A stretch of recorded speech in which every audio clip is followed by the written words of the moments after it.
Welcome to my master research lessons.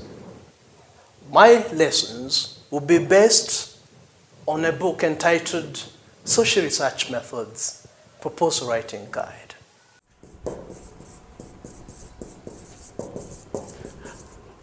Remember the three areas that we had, the four parameters that we are guiding our study. The four parameters that are guiding our study is management, and then we have facilities, then we have teacher and the student characteristics or factors. Let us look at how we state, for instance, based on the first parameter on management.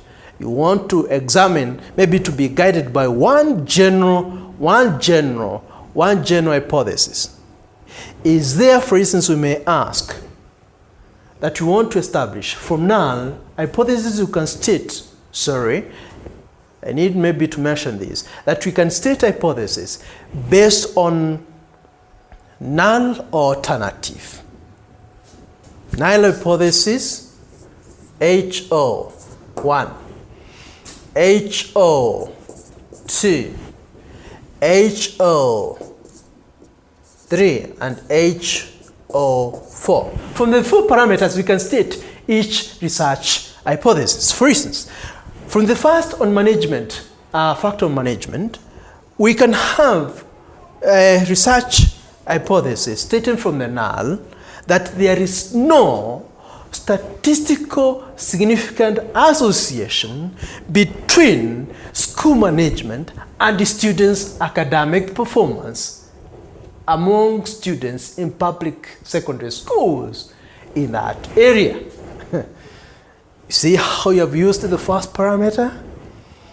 This is magic on parameters. It's key to the study. The key parameters or the variables or the concepts that we are dealing with in a study is critical.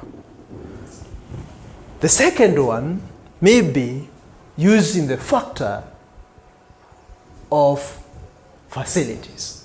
We want, for instance, you may state a hypothesis stated thus that there is no statistical significant association between school facilities and the students' academic performance in public secondary schools in that area.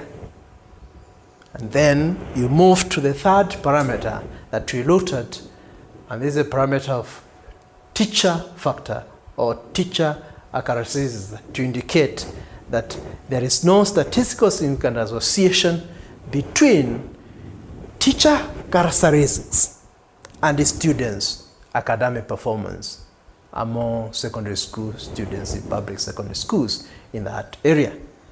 And lastly, you may want to look at whether there is any statistical significant association between students' characteristics and their performance.